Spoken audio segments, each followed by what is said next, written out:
Hey guys, this is Knigget here. We're going to take a look at four of my favorite Hinderers. Um, Over the past 4 months, I've gone through 9 of these knives, and I've sold and traded and bought until I've got the kind of the four that I want to keep right now. I'd like to add at least 1 or 2 knives a year. Yeah, right. Probably like 10, right? So when you first buy a Hinderer, it's going to come in this white box. You guys have all seen this on the forums and on the YouTube videos, but this is the white box, famous white box.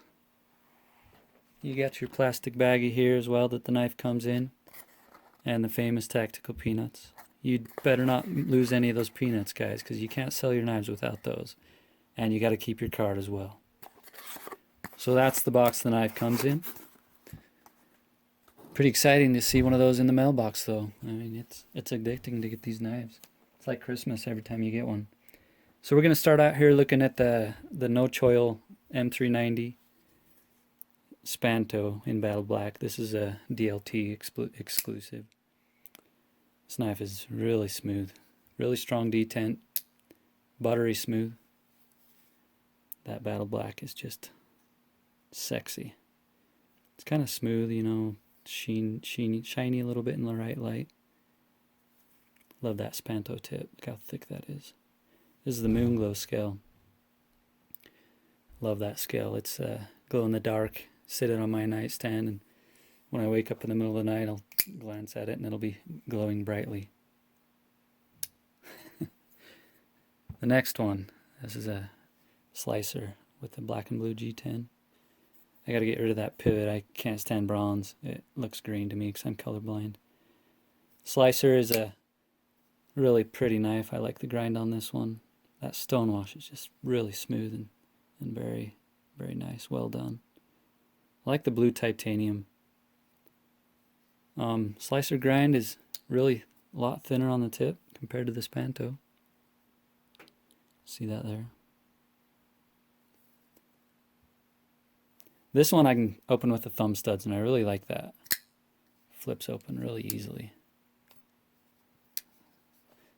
A little harder to do it with my middle finger, but kind of like the Spidey flick there. But really smooth knife. Out of all 9 Hinderers that I've had, I haven't had one that didn't flip. You know, I did have one. It was an anthracite. It didn't flip as well as these, but I still was able to adjust it enough that it flipped to my liking. This is the Triple Out Design Skinner. Pretty rare one here. I mean, I don't know how many were made. Probably 10 or 20 is all. It's the DLC.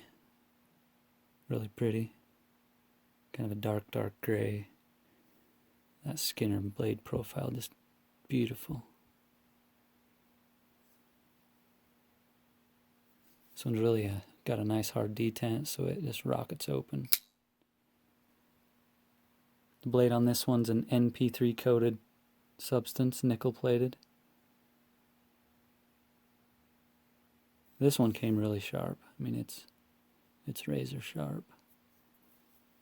You can see how they kind of polish that edge there, close to the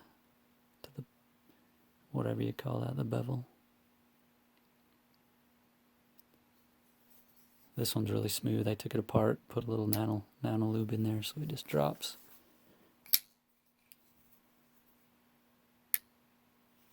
Yeah, so there's the Triple Out Design Tad Skinner. I had the Tad Spear Point, sold it because I bought it right before I bought the Tad Skinner. And this beast right here, this is my favorite Hinderer so far. This is the Harpoon Spanto. Just got this one a couple days ago. Got it off a guy in the forums. This one's got a nice hard detent as well, but it's not as hard as the no choil. This one comes in M390 in a working finish. Blue titanium handle nuts. Just a really pretty blade design there. There's a top view for you. Check that Harpoon out. This one flips really well too. Rockets right open. Not quite as smooth as the other ones yet. It's pretty new. But you know, either any way you want them, they'll flip right open if you know how to adjust them. All these Hinderers that I've that I've received. It's pretty easy to get them centered. There's a technique and there's some videos that you guys can watch on how to do that. Yeah, so man, if you guys are on the fence about getting one of these knives, I just say go for it. I mean, they're really expensive, and once you buy one, you're gonna buy another one within like a week. That's what happened to me. I used to have a lot of Spydercos and sprint runs, and I had a Viper Odino that I sold. I had a Browse Insight that I sold. Pretty much all I'm left with now is one Paramilitary 2 and an Ambitious and these 4 Hinderers. I just bought a carbon fiber scale for this Harpoon here. Should be here by the end of the week. Pretty excited about that. So what's next after this? I'd like to get a spear point. I tried the Warney. Didn't really like the blade style. A little too narrow for me. Guys, here's a quick look at really easy Hinderer tool if you can't afford the armorer tool yet.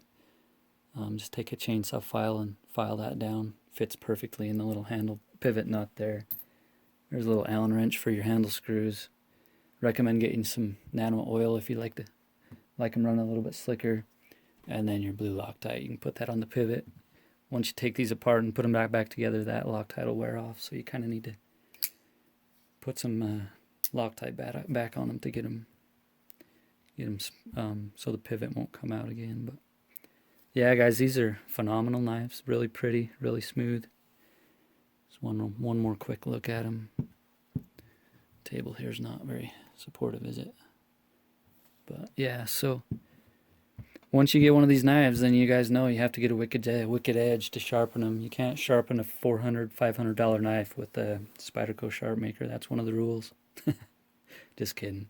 No, I really recommend the wicked edge. I've been able to reprofile a lot of knives with it. I've done about 10 knives so far.